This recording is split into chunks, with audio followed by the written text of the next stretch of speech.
Hey everyone! Today I'm going to tell you a story about a guy named David who had to take on his toxic mother-in-law, Martha, to protect his family. It all started 2 years ago, right after David's father-in-law's funeral. Martha claimed she was left with a mountain of debt and the bank was foreclosing on her house. She begged David and his wife Sarah to let her move in. Sarah, being kind-hearted, agreed. David, despite his reservations because Martha had always been cold to him, went along with it. He cleared out his home office, painted it the way Martha wanted, and didn't ask her for a dime. He paid for all her expenses, thinking he was doing the right thing. But Martha's true colors soon emerged. Mia was a brilliant and sensitive girl with a talent for painting. One day, Mia painted a beautiful watercolor of the backyard for Martha. But Martha didn't even look at it, dismissing her like she was nothing. Meanwhile, she doted on her biological twin grandsons, Luke and Dylan, Matthew's kids. He drove a brand new Porsche and his family treated him like a king. One Sunday, during a family barbecue, Matthew showed up in his Porsche, bragging about his wealth. During the meal, Jessica, Matthew's wife, made a snide comment about Mia's art, and Martha chimed in. Before they left, Matthew asked David to pay for Martha's dental work, saying his cash flow was tied up. David started to suspect something was off. Matthew's lifestyle was too flashy, and Martha's claim of being broke didn't add up. As Mia's 13th birthday approached, she asked David for a new phone. Martha overheard and tried to discourage her, saying phones were expensive. But David went out and bought her the best model with a great camera for her art. The birthday party was at the community center. Martha decided to show her true colors. She gave Luke and Dylan brand new iPhone 16 Pro Maxes. But when Mia asked if she had a gift too, Martha coldly said no, stating that Mia wasn't real family because she was adopted. The room gasped, and Mia was devastated. David immediately stepped in, shielding Mia from Martha. He was so angry, but he knew he had to be smart. When he got home, he searched Martha's room and found proof that she wasn't broke. She had a hidden bank account with over $342,000. She had sold her house, hid the money, and was living off David while funding Matthew's luxury lifestyle.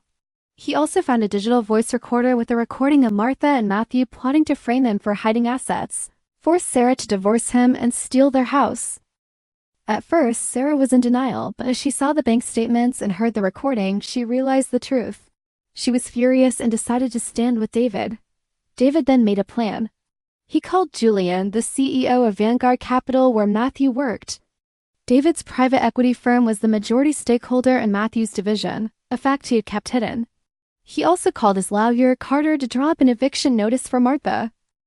The next morning, Martha, Matthew, and Jessica walked into David's house like they owned it. Martha didn't apologize for what she did at the party, but David calmly presented the evidence. Matthew's world started to crumble.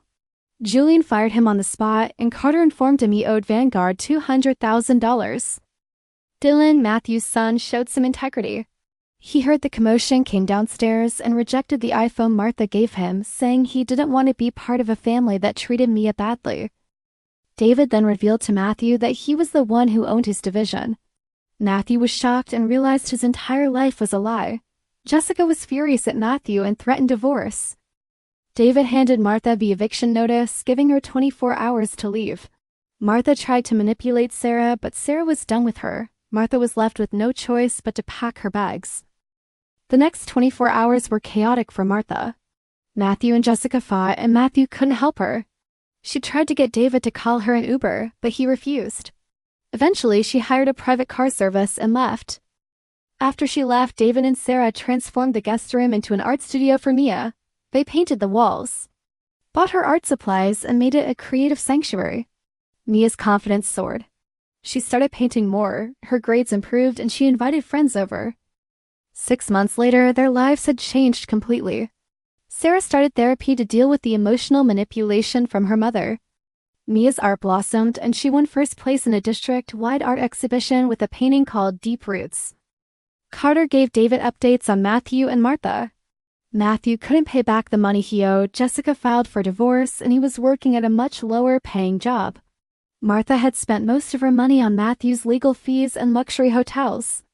Now she was living in a tiny apartment on the outskirts of the city, and Matthew barely visited her.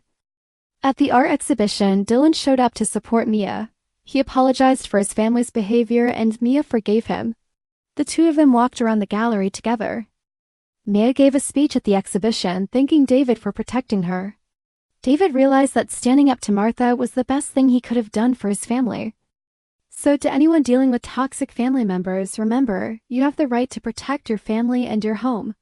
It might be hard, but in the end, it's worth it. If this story resonated with you, drop a W in the comments, hit the like button, and don't forget to subscribe.